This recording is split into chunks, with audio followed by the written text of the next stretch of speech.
Chris, just describe what it is like there in the square, because I was just overcome. The tens of thousands of people from all around the world, and they're relatively quiet, waiting for this moment as they're thinking about what Pope Francis meant to them.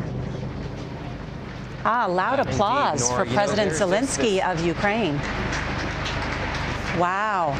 The crowd is erupting for Zelenskyy as they see him, because the crowd has these large television monitors.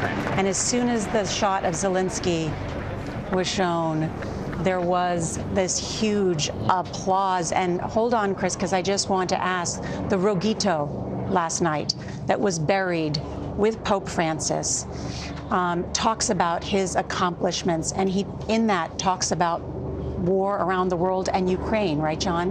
Alan? Yeah, absolutely. So the Rogito is the scroll that summarizes the accomplishments of the Pope's life that is placed into the coffin, along with coins that were minted during his papacy. And it does very much emphasize his effort to try to end war.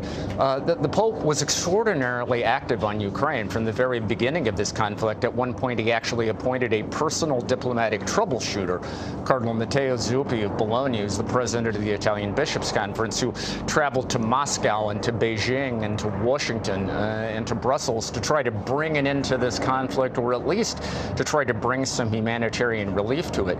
Now, as with so many things during the Francis papacy, his engagement was not entirely uncontroversial. There were some who felt that he wasn't as foursquare on the side of the Ukrainians as he should have been. He was very much trying to keep lines of communication with Russia open as well. And there were some for whom that was not always a congenial stance. But I think the one thing you cannot question is that Pope Francis was a pope that wherever he saw war, he tried to stop it.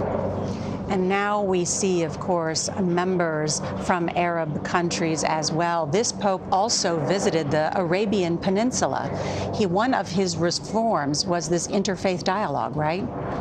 Yeah, clearly, in a particular way, Pope Francis prioritized outreach to Islam. He signed a historic agreement on human fraternity with the Grand Sheikh of Al-Azhar in Egypt, which many people call the Vatican of the Sunni Muslim world. And throughout the course of his papacy, the idea of trying to bring together people of all faiths, and for that matter, people of none. But I think in a way, Pope Francis aspired to be the leader of religious moderates, trying to show that religion is not a divisive force. And just on that point, the Rogito, John Dickerson, it said specifically, it note that the pontificate was marked by numerous appeals for peace against the, quote, piecemeal World War III underway in various countries, especially Ukraine, as well as Palestine, Israel, Lebanon, and Myanmar. That piecemeal World War III stuck out to me.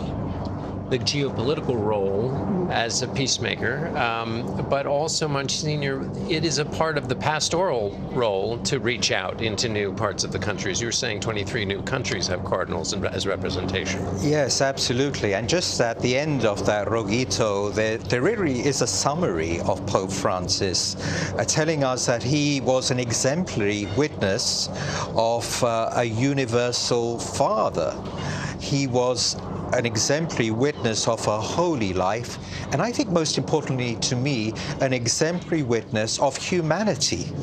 And I think that's the key. He wanted us to be, and as, this is moving, isn't it, to see Pope Francis, the crowds now welcoming Pope Francis for his final journey out of St. Peter's Basilica.